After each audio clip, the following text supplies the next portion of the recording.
Hay cientos de barcos varados en el Golfo Pérsico. Petroleros, graneleros, cargueros. Detenidos. Sin moverse. Y el petróleo que transportan, sin llegar a ningún lado. Trump dijo que la Marina estaba lista para escoltar cualquier barco que lo necesitara. Lo dijo en público, con confianza. Y el secretario de Energía llegó a publicar en redes que la Marina ya había escoltado un petrolero con éxito por el estrecho de Hormuz. Horas después tuvo que borrar ese mensaje. Porque no era verdad. No había escoltado ninguno, el estrecho sigue ahí. Los barcos siguen detenidos. Y la pregunta es una sola: si Estados Unidos tiene la mayor marina del mundo, ¿por qué no está moviendo esos barcos? Para entender esto es necesario saber primero dónde está el problema. El estrecho de Hormuz es una franja de agua de apenas 34 kilómetros de ancho. Por ahí pasa el 20% del petróleo del mundo. Arabia Saudita, Emiratos, Irak, Kuwait, Irán. Todo sale por ahí. Antes de la guerra, cruzaban más de 130 barcos por día. Cuando Estados Unidos e Israel iniciaron la operación Epic Fury el 28 de febrero de 2026, Irán respondió de inmediato. No con una batalla naval clásica, con algo más difícil de neutralizar. Empezó a atacar barcos comerciales. Cerró el estrecho de facto. Y dejó detenidos a cientos de buques que no sabían si moverse o quedarse quietos. En los primeros días del conflicto, al menos 150 barcos tiraron ancla en las aguas alrededor del estrecho. 3 petroleros fueron dañados. Un marinero murió. Las aseguradoras cancelaron la cobertura de riesgo de guerra para todos los barcos en la región. Sin seguro, ningún capitán responsable va a cruzar. Eso es el estrecho hoy. No cerrado por decreto. Cerrado por miedo. Ahora viene la parte que no tiene sentido, porque si Trump dijo que la Marina estaba lista para escoltar barcos, y si los datos confirman que hay cientos de buques varados esperando poder moverse, la pregunta lógica es ¿por qué no se está haciendo? El secretario de Energía Chris Wright lo explicó sin rodeos en televisión. Dijo textualmente que la escolta no puede ocurrir ahora. Que simplemente no están listos. Que todos los activos militares están enfocados en destruir la capacidad ofensiva iraní, y eso es exactamente la contradicción central de este video. Estados Unidos prometió escoltar. Estados Unidos no está escoltando. Y mientras eso no ocurre, el mundo está pagando las consecuencias.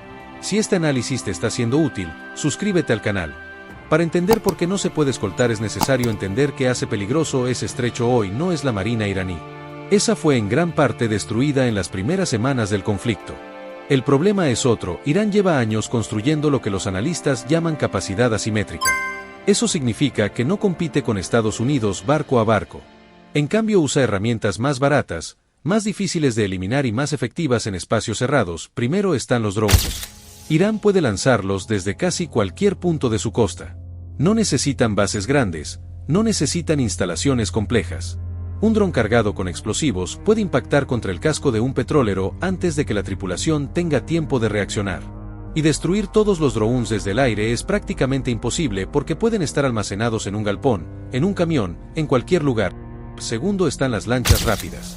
La Guardia Revolucionaria iraní opera embarcaciones pequeñas, veloces, difíciles de detectar en un radar en aguas caóticas.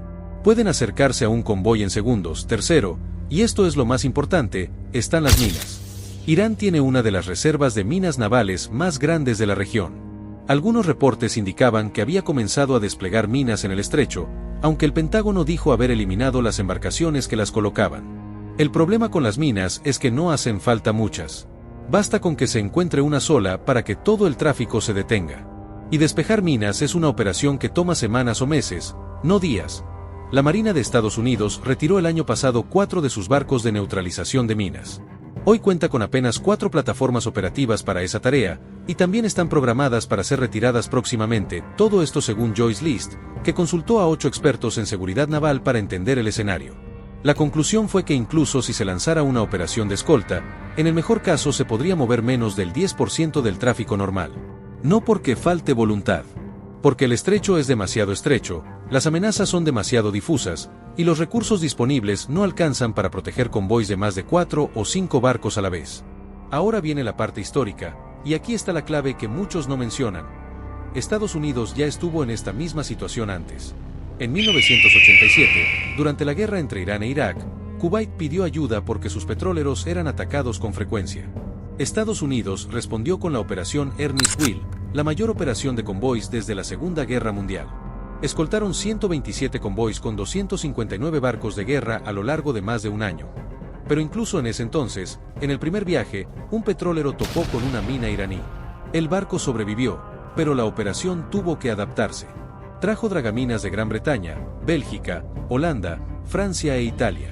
Sumó helicópteros de vigilancia. Fue una operación de años, no de semanas, y eso ocurrió en un contexto mucho menos complejo que el actual. Hoy el estrecho tiene señal GPS falsa activa, afectando a más de 1.600 barcos simultáneamente. Hay interferencia en los sistemas de identificación automática que hace que los barcos aparezcan en lugares donde no están. La visibilidad electrónica está manipulada. Navegar ahí hoy no es solo peligroso.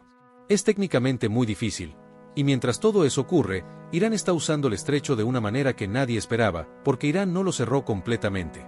Lo convirtió en un peaje, algunos barcos están cruzando. Petroleros con bandera rusa, China, pakistaní, India. Barcos que obtienen un código de autorización de la Guardia Revolucionaria iraní. Que presentan documentación. Que demuestran que no tienen vínculos con Estados Unidos ni con Israel. Y algunos, según múltiples reportes, que pagan directamente una tarifa $1 por barril de petróleo transportado, o cifras fijas de varios millones de dólares. En yuanes chinos o en criptomonedas, para evadir las sanciones occidentales que impiden pagar en dólares a la Guardia Revolucionaria, que está clasificada como organización terrorista por Estados Unidos y la Unión Europea. El problema para los barcos occidentales es que si pagan ese peaje, la aseguradora no cubre nada. Porque cualquier pago a la Guardia Revolucionaria viola las sanciones. Sin cobertura, el armador asume un riesgo de cientos de millones de dólares si el barco es dañado o hundido. Los barcos occidentales no pueden pagar. Y sin pagar, la Guardia Revolucionaria no los deja pasar. Y sin escolta naval que los proteja, no pueden intentarlo solos. El estrecho sigue lleno de barcos que esperan. Y el petróleo sigue sin moverse. Las consecuencias son concretas y ya se sienten. El precio del barril de petróleo Brent pasó de $71 el día anterior al inicio de la guerra a más de $120 en el momento de mayor tensión. El precio de la gasolina en Estados Unidos subió de $2,94 el galón a $3,60. Las rutas de transporte marítimo desde el Medio Oriente hacia Asia triplicaron sus valores en cuestión de semanas. Europa importa gas desde el Golfo. Asia importa la mayor parte de su petróleo desde el Golfo.